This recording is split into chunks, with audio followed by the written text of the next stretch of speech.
A palavra de Deus, enviada com poder e autoridade, produz o resultado para o qual foi mandada.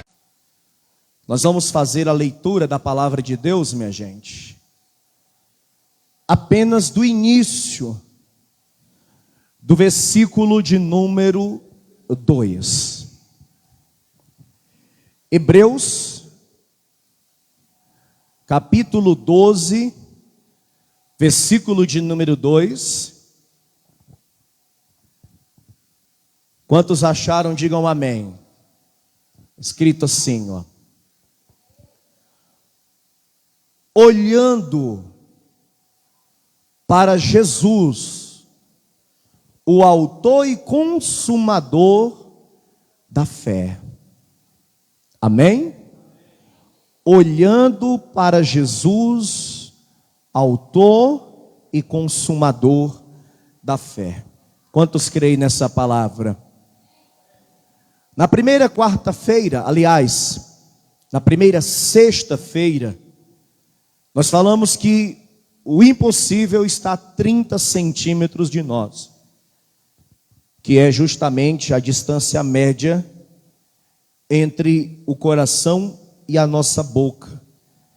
Jesus disse que se nós crermos de todo o coração, sem duvidar, tudo que pedirmos ao Pai, em oração, Ele iria nos conceder.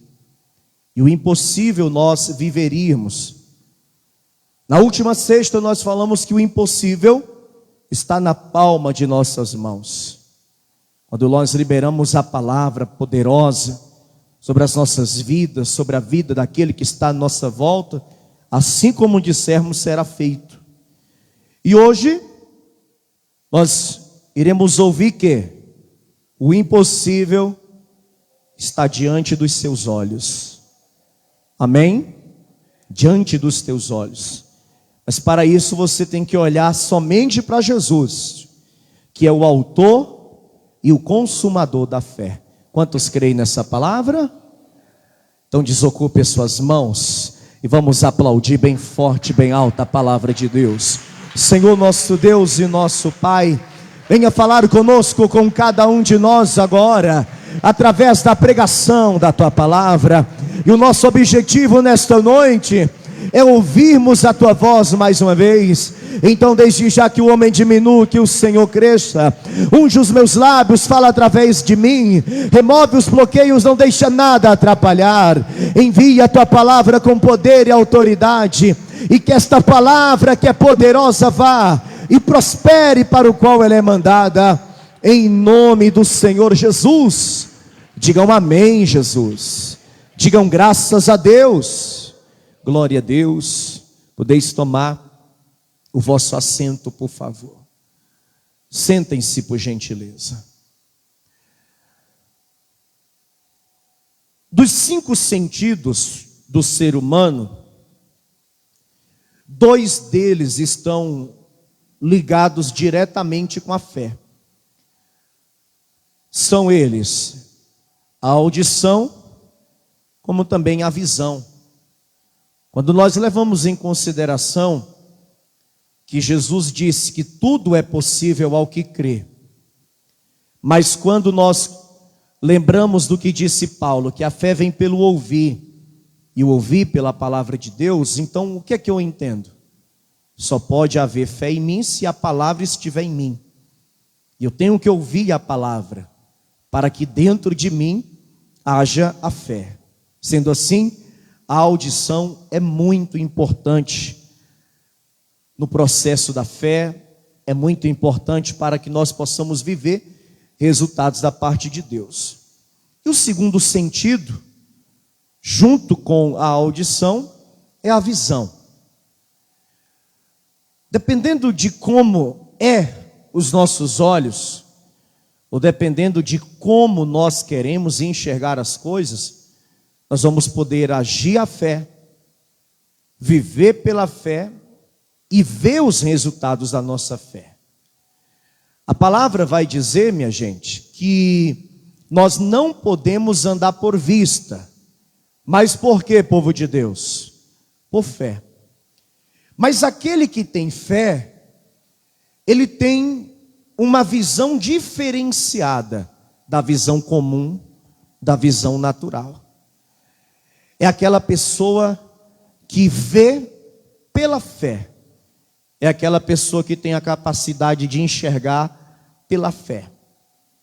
Por exemplo, digamos que você veio hoje para clamar junto com toda a igreja por uma causa impossível, um problemão, uma luta muito grande, uma dificuldade muito grande que você passa.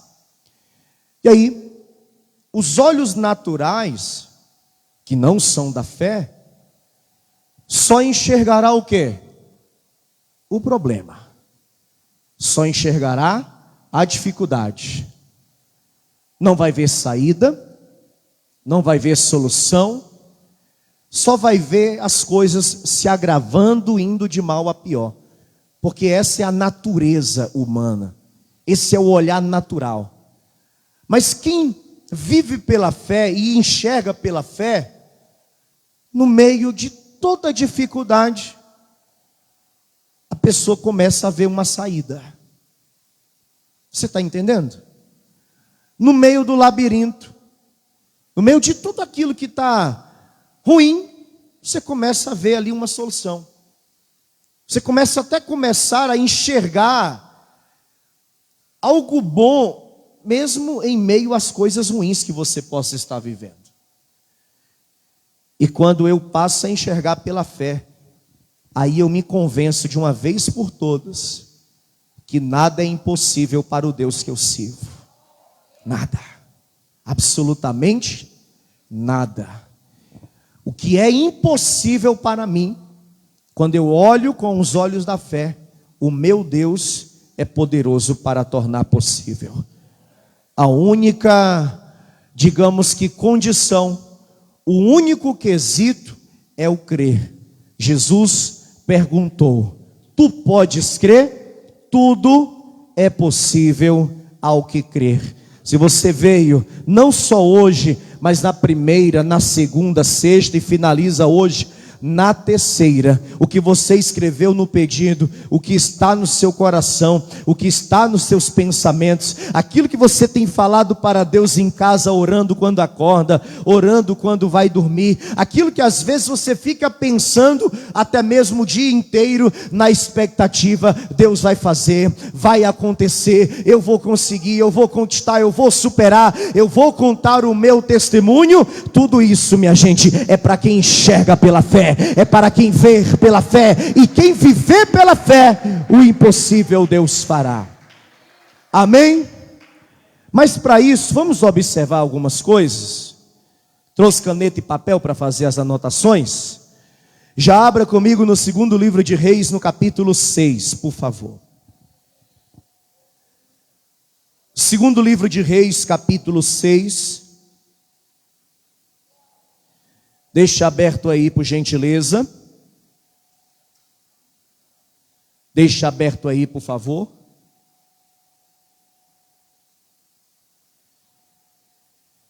E antes de lermos, eu quero que você anote ou então memorize algumas questões para que realmente aquilo que é impossível torne-se possível e que esteja diante dos seus olhos. Primeiro, diga: eu preciso ter visão espiritual. Amém, gente? Visão o que, pessoal? É visão espiritual. Será que todo mundo tem? Será que todo mundo que vem à igreja e até diz que tem fé tem? Lógico que não. Muitas pessoas não possuem visão espiritual. Deixa eu só fazer aqui um comentário sobre o que estava acontecendo. Israel estava, como sempre, em guerra, e agora contra o povo sírio. E o rei da Síria estava um tanto revoltado. Ele tinha convocado uma reunião do seu exército, creio eu que da cúpula do exército. E ele estava começando a questionar e até mesmo a pensar que ele estava sendo traído. O rei da Síria. Porque todos os planos que ele arquitetava para pôr em prática na guerra contra Israel, dava errado. Em que sentido? Quando eles chegavam lá, Israel já estava totalmente preparado. Israel não era pego de surpresa. Ou seja, Israel já sabia o que tinha que fazer. Aí ele convoca uma reunião.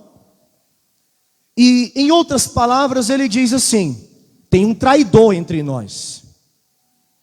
Alguém do exército sírio está levando as informações para o exército de Israel.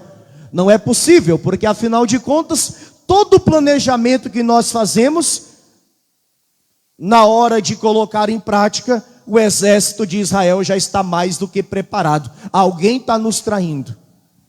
Aí alguém na hora da reunião disse: Senhor, ninguém está traindo o Senhor, não há traidor entre nós. É que Israel tem um profeta chamado Eliseu, e o Deus de Israel fala tudo para Eliseu, tudo, até o que o Senhor fala sozinho no seu quarto. O Senhor planeja conosco, o Deus dos hebreus, o Deus de Israel fala para esse Eliseu. O Senhor pensa sozinho no seu quarto, o Deus de Israel fala para Eliseu. Então Israel está preparado. Então o que foi que o rei da Síria pensou? Então a única maneira de vencermos essa guerra é capturando esse tal de Eliseu, é parando esse tal de Eliseu. E durante a noite, durante a madrugada, eles foram na captura de Eliseu. Eliseu estava junto com o seu auxiliar, um moço de nome Geazi. E chegando lá vai acontecer o seguinte, ó. 2 Reis capítulo 6, versículo 14. Quem achou, diga amém. Então enviou para lá cavalos e carros e com grande exército, os quais vieram de noite e cercaram a cidade. E o moço do homem de Deus, esse é Geazi, se levantou muito cedo e saiu. E eis que um exército tinha cercado a cidade com cavalos e carros. Então o seu moço lhe disse: ai, meu senhor, o que faremos? O que é que nós vamos fazer? Em outras palavras, o desespero bateu. O desespero bateu. Quem nunca perguntou: e agora, o que é que eu vou fazer? Quem nunca aqui se sentiu, digamos que sem saída? E agora? É o fim, é a destruição, não tem mais jeito, estamos perdidos, está tudo acabado. Isso é o auxiliar do Eliseu, o Geazi. Por quê que ele está tão desesperado assim? Porque ele não tem visão espiritual. Aí o Eliseu, que tem a visão espiritual, apenas diz assim, ó, versículo 16: não temas, porque mais são os que estão conosco do que os que estão com eles. Ó, mais, ou seja, alguns, né? Mas calma aí, não tem ninguém aqui. Só somos nós contra um exército poderoso que cercou a cidade inteira. Mas por que que Eliseu está dizendo? Mais são os que estão conosco, porque Eliseu tinha visão espiritual. E ele conseguia enxergar que não estava sozinho. E ele diz assim no versículo 17, ó: e orou Eliseu dizendo: Senhor, peço-te que abras os olhos para que veja. E o Senhor abriu os olhos do moço e viu. E eis que o monte estava cheio de cavalos e carros de fogo, em redor de quem? Em redor de Eliseu. E esse exército celestial deu a vitória para Eliseu e para o seu auxiliar, e o nome do Senhor foi glorificado. Amém, minha gente? O que é que eu aprendo com isso? Se eu quero viver milagres, se eu quero viver bênçãos, se eu quero viver pela fé, eu não posso enxergar só com os olhos da carne, eu tenho que enxergar com os olhos espirituais. Os olhos da carne só vai enxergar o que está na frente mesmo. E os olhos da carne geralmente só focam no problema, só focam na dificuldade. A pessoa está ali na luta, e ela só consegue ver aquilo ali. Ela só consegue ver o pior. Por quê? Porque ela é terrena, ela é natural, para não dizer carnal, porque quando você fala que alguém é carnal no meio da igreja, parece até que a pessoa está sendo ofensiva, né? Porque quando a pessoa diz, fulana está na carne, é porque está querendo dizer que a pessoa caiu no pecado. Porque está na carne para muitos é adulterar, é mentir, é enganar, é estar nos vícios e muitos outros pecados por aí afora. Mas às vezes estar na carne não necessariamente precisa ser por conta do pecado.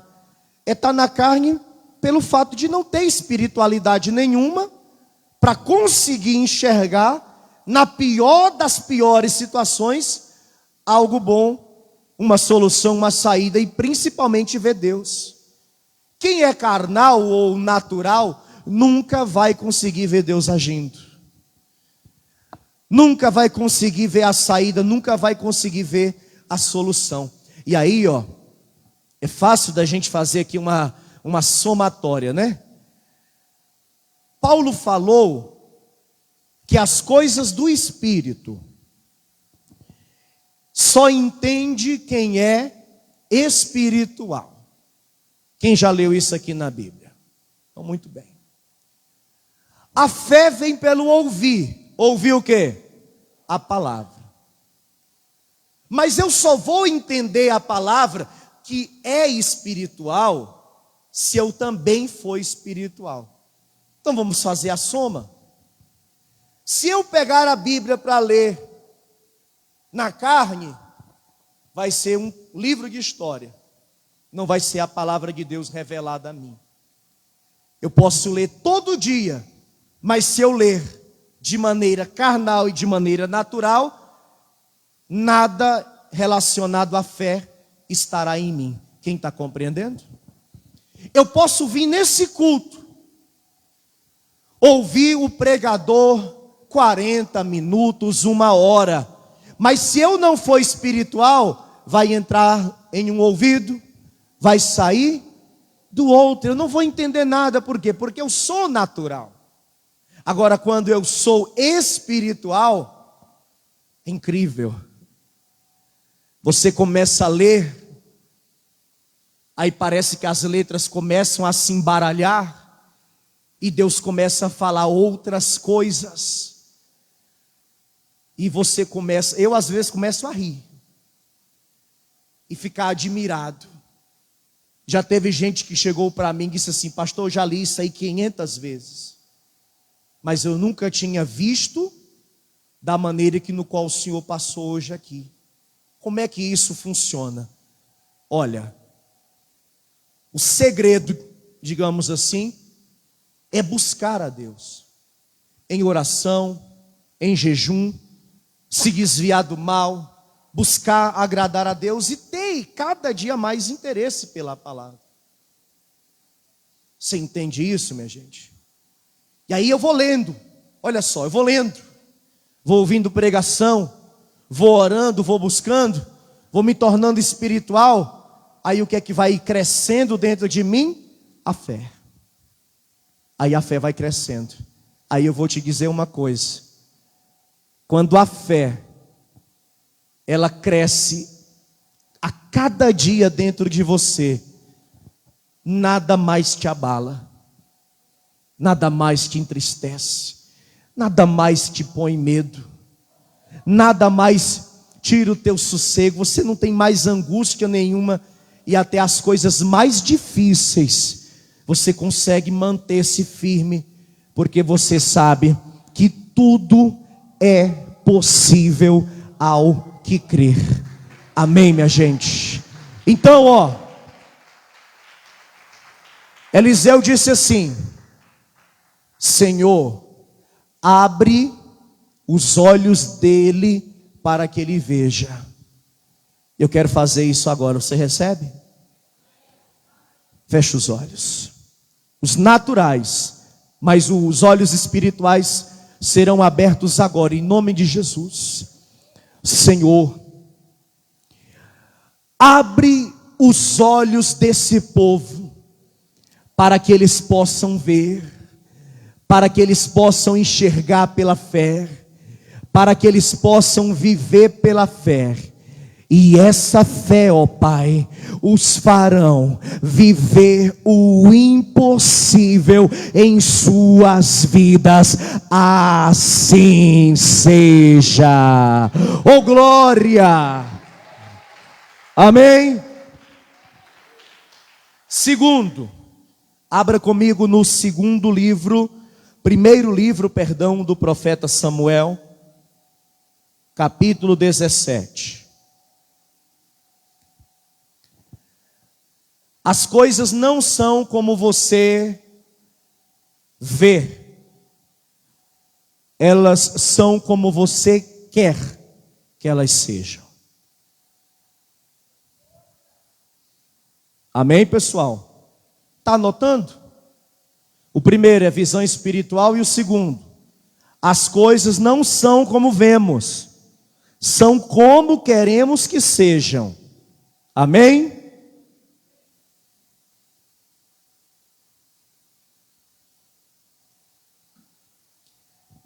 Olha aqui para o altar, pessoal. Olhou para o altar? Olha para a taça. Meio cheio ou meio vazio? Vamos lá, gente. Dê sua opinião. Você está vendo. Porque você quer ficar por cima, né? Mas vai ter gente que vai dizer que está meio vazio.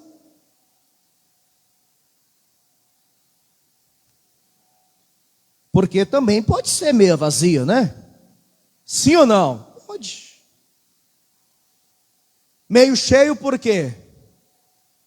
Porque você está crendo que quanto mais, melhor, né? Ou seja, ela está meio cheia.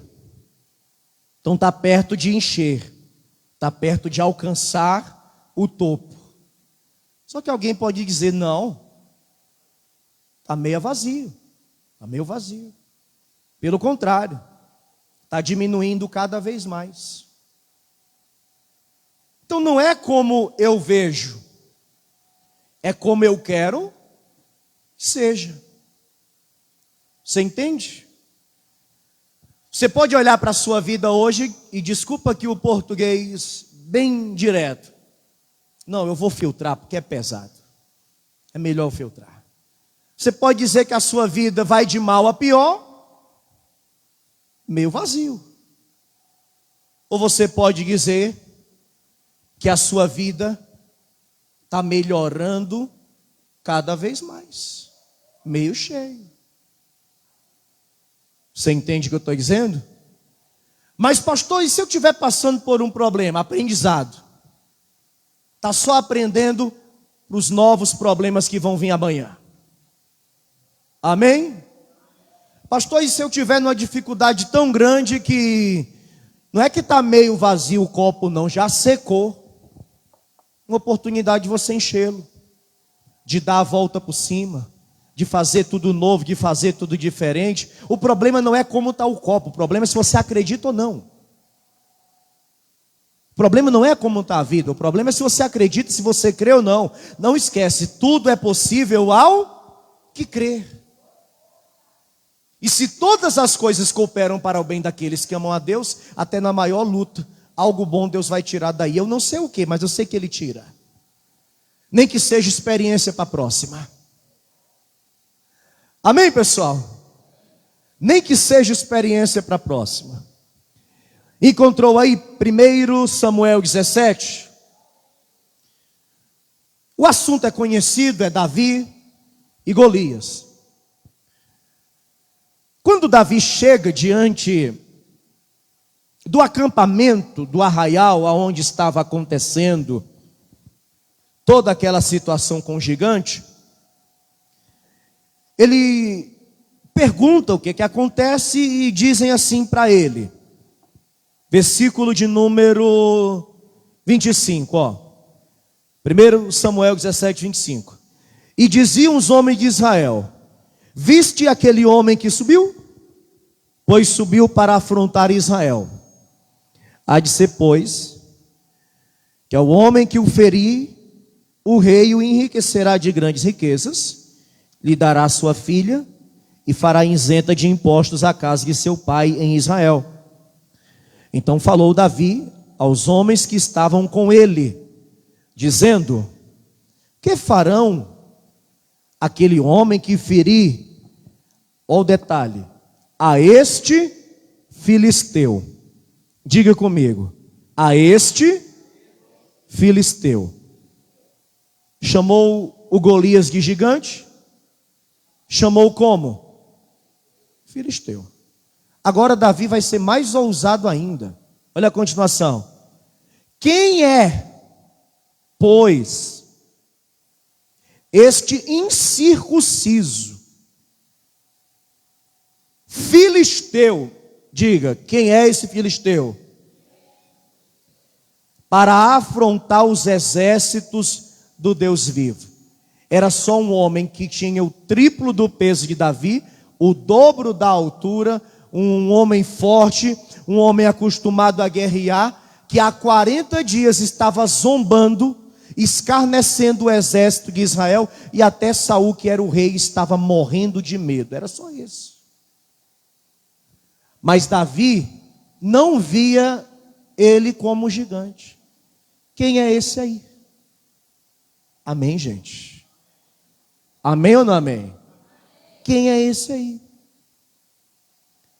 Tem mais, versículo 32. E disse Davi a Saul: não desfaleça o coração de ninguém por causa dele. Teu servo irá e pelejará contra esse, diga, contra esse filisteu. Acabou? Não. Versículo 36. Assim feriu o teu servo o leão como o urso, assim será este incircunciso filisteu como um deles, porquanto afrontou os exércitos do Deus vivo. Diga, quem é esse filisteu? Tem mais, versículo 37. Disse mais Davi: o Senhor me livrou da mão do leão e da do urso, ele me livrará da mão de quem? De quem? Desse filisteu. Se você olha e você diz: eu perdi, então você perdeu. Você olha e você diz: eu não posso, então você não pode. Você olha e diz: não vai dar certo, já não deu certo. Você olha e você diz: é o fim, não vou chegar a lugar nenhum, não tem mais jeito, não tem mais solução, está perdido, está acabado. Não é que você está vendo tudo acabado, você está dizendo que está tudo acabado. Você está afirmando que está tudo acabado. As coisas não são como você vê, elas são como você quer que elas sejam. Quem está compreendendo isso? Eu entendo a maneira de Davi falar sobre o Golias assim, ele pode ser grande, mas o gigante aqui sou eu. Amém, gente? Ele pode ter 3 metros de altura, ele pode ser grande, mas o gigante aqui sou eu. Eu vou vencê-lo, eu vou derrotá-lo. Quem é esse para afrontar o exército do Senhor? Você tem que se revoltar contra essa situação, no sentido mais positivo da revolta, e dizer assim: eu sirvo ao Deus que tudo pode. E quem é esse para se levantar contra o meu Deus? E o que é isso para se levantar contra aquele que foi escolhido e chamado por Deus? Só se você tiver dúvida. Você tem dúvida que Deus chamou? Você tem dúvida que Deus conhecia você antes de você nascer e até o teu nome Ele sabia? Quem aqui tem certeza disso? Diga amém. Quem aqui crê que você serve a Deus? Ele é o teu Deus e você pertence a Ele? Diga amém. Então diga: quem é este? Porque maior é o Deus que você serve. Eu estou falando isso para você desde a sexta-feira que nós começamos. A nossa tarefa é acreditar, porque quem faz o impossível não somos nós. Nós fazemos o possível. O impossível quem faz é Deus. E Davi deixou isso bem claro: o Senhor me livrou da mão do leão e do urso, Ele vai me livrar desse filisteu. Tu vens a mim com todas essas armas, olha que coisa linda, mas eu vou contra ti em nome do Senhor dos exércitos. E sabe por que ele escolhe bem direitinho dizer Senhor dos exércitos? Porque era uma guerra. Ele estava diante de um general guerreiro, e ele estava dizendo assim: você pode ser tudo isso aí, você pode ter essa força, você pode ser um homem vencedor, um soldado guerreiro, mas o meu Senhor é o Senhor de todos os exércitos. Quem entende assim, diga amém. Amém, gente? Diga: o impossível é Deus quem faz. Vá comigo a Gênesis capítulo 15. Anote aí um terceiro aspecto. O impossível é para quem enxerga longe.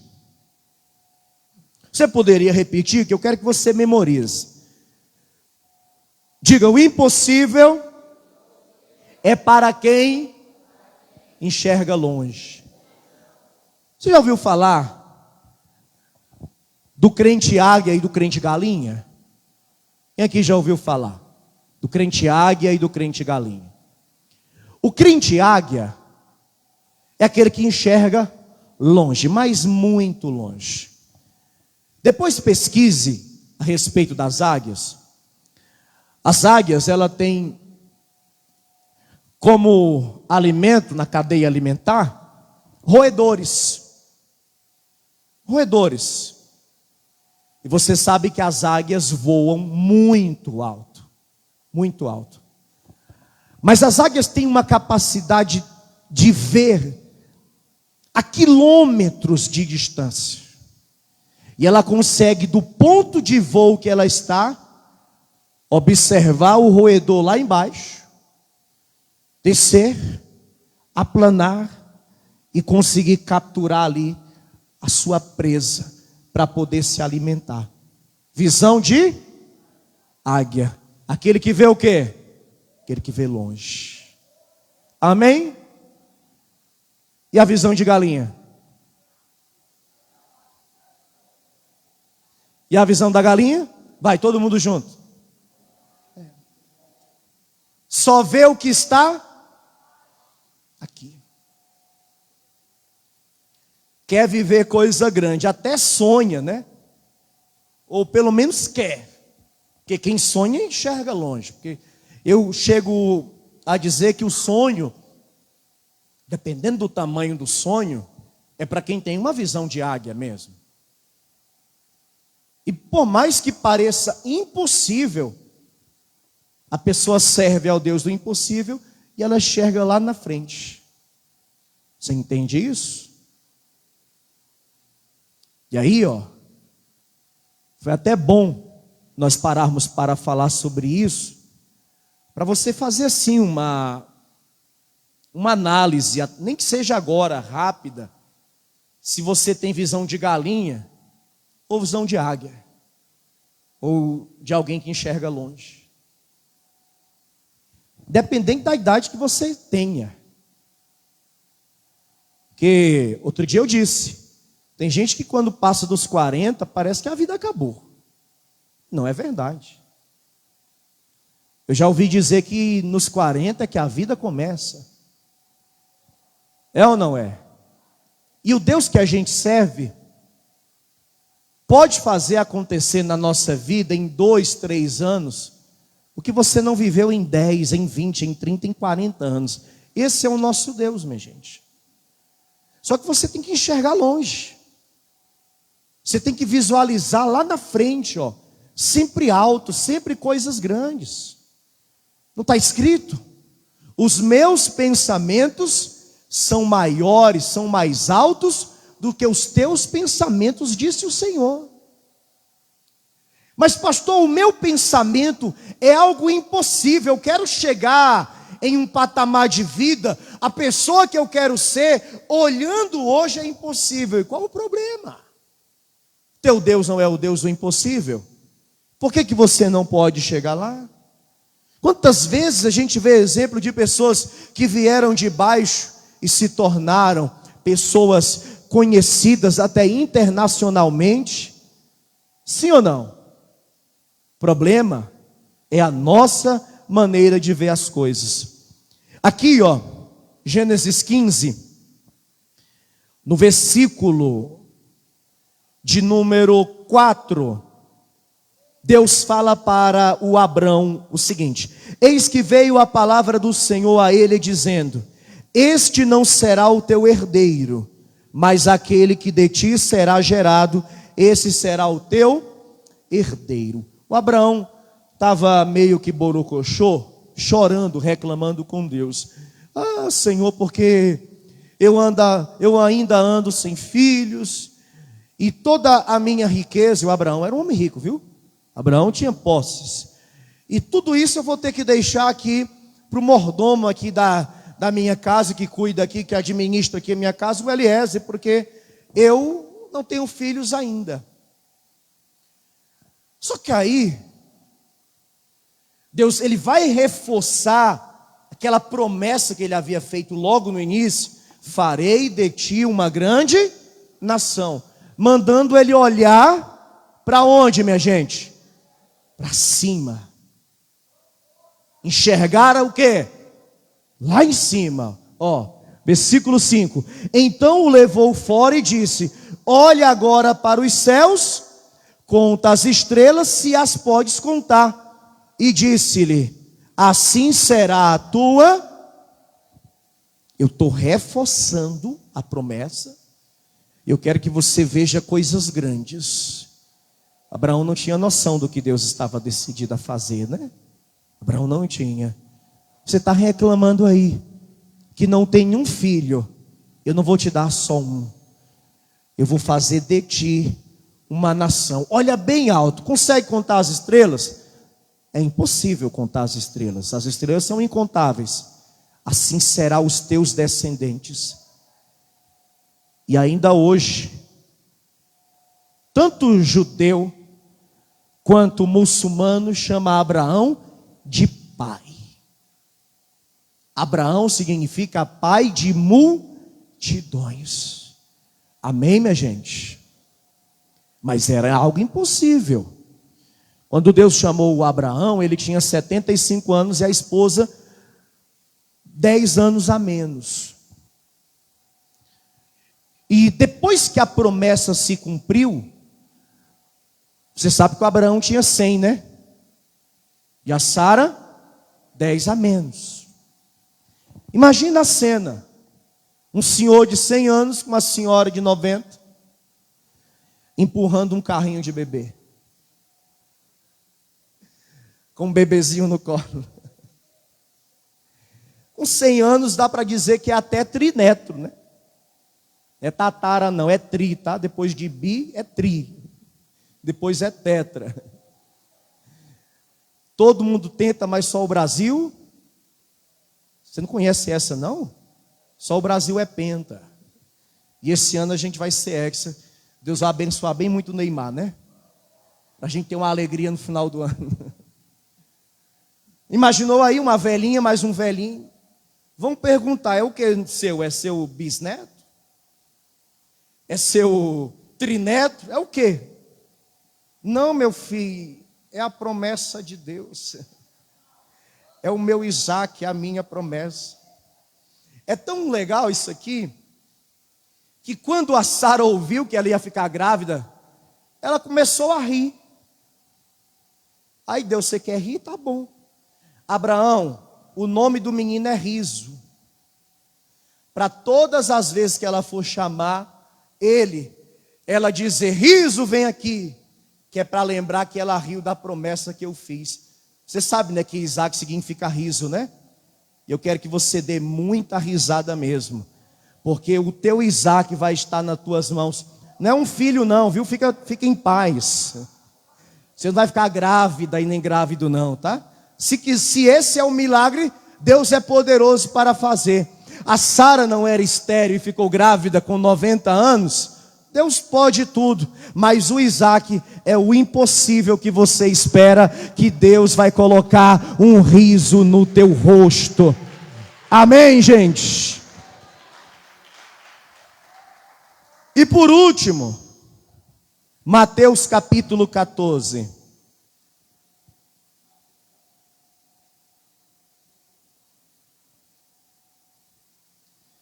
Tem um monte de gente que tem o nome Isaac e não sabe nem o que é que significa, você sabia? Aliás, tem um monte de gente que tem nome bíblico e não sabe o que é. E às vezes a pessoa acha que é bíblico, que eles eram chamados assim. Não é. Jesus não é Jesus, Jesus é Yeshua. No Ocidente foi aportuguesado. E aí a gente chama Jesus. No inglês é Jesus, né? Um J com um sonzinho de D, né? Jesus. Não é Jesus, é Yeshua.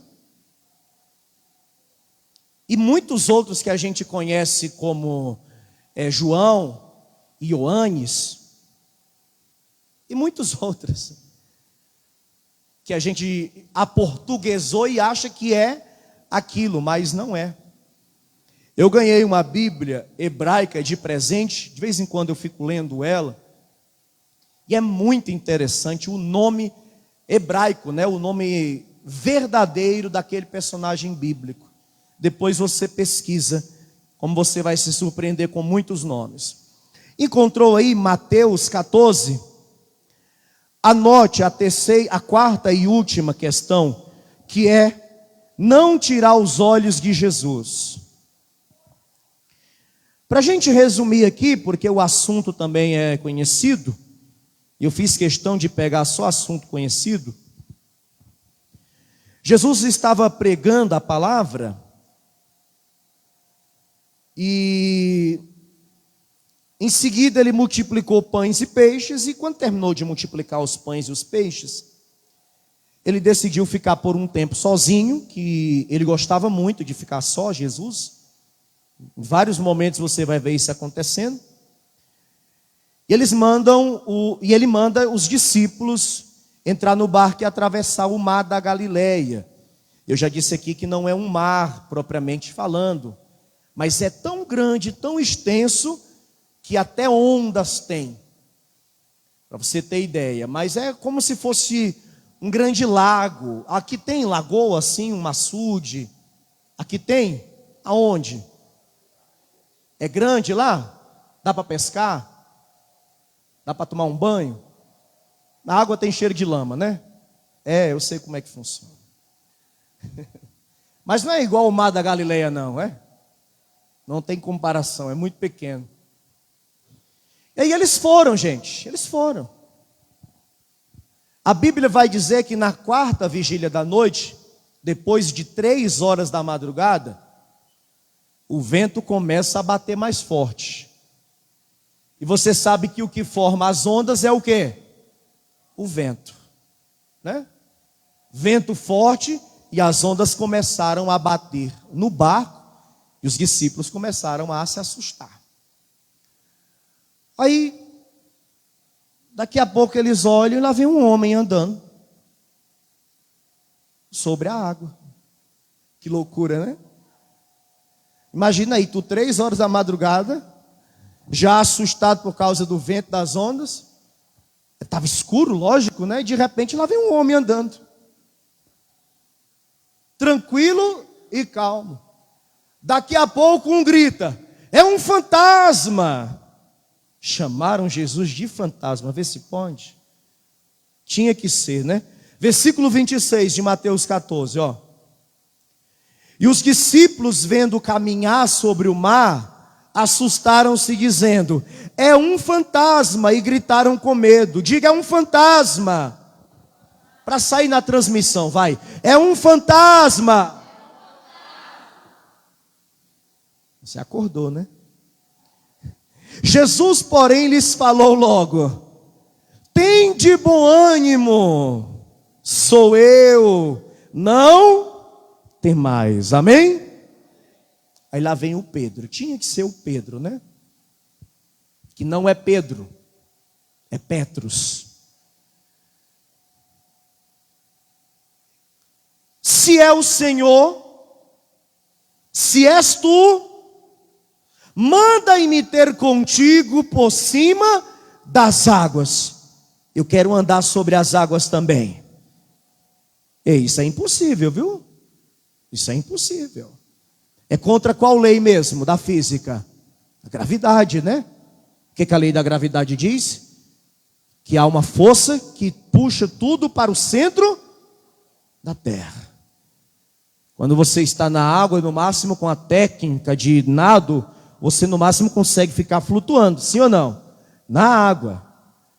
Aí Jesus, que é maior do que tudo, disse: vem. E o Pedro, descendo do barco, andou sobre as águas para ir ter com Jesus. Às vezes o povo esquece de falar que o Pedro andou, pessoal. O Pedro andou, foi o único, depois de Jesus, na história da humanidade, que conseguiu esse feito. Ele andou, não sei por quantos metros, mas eu sei que ele andou. Talvez ele colocou uma perna primeiro, depois a outra. Aí quando ele viu que estava firme, é ele mesmo. Aí ele foi andando. Amém, gente? Diga: Pedro foi andando. Aqui não tem a palavra que tem na Nova Versão Internacional. Que palavra? E reparando ao que estava à sua volta. O que é reparar aqui no Nordeste que a gente fala? Você já disse quando alguém foi lá na tua casa, estava tudo fora do canto, aí tu disse assim: não repara na bagunça não. Foi? Se eu for, não vai ter jeito, gente. Eu não vou dizer nada. Eu não digo nada.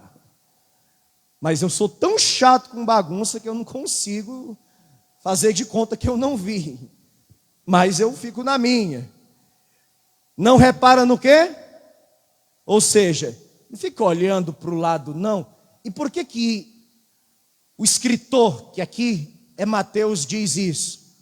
Eu penso que o Pedro estava indo olhando para quem? Para quem, gente?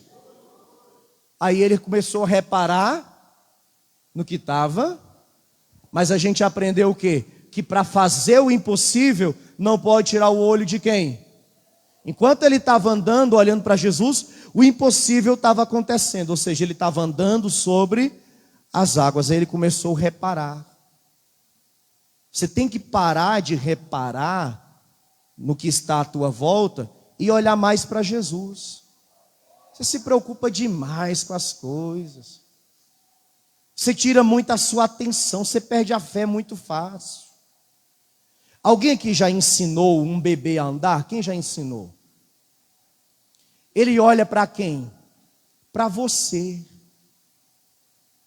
Eu tenho uma sobrinha de nome Vitória. Ela já está com quase 15 anos. Acho que ela faz 14 esse ano, agora em junho.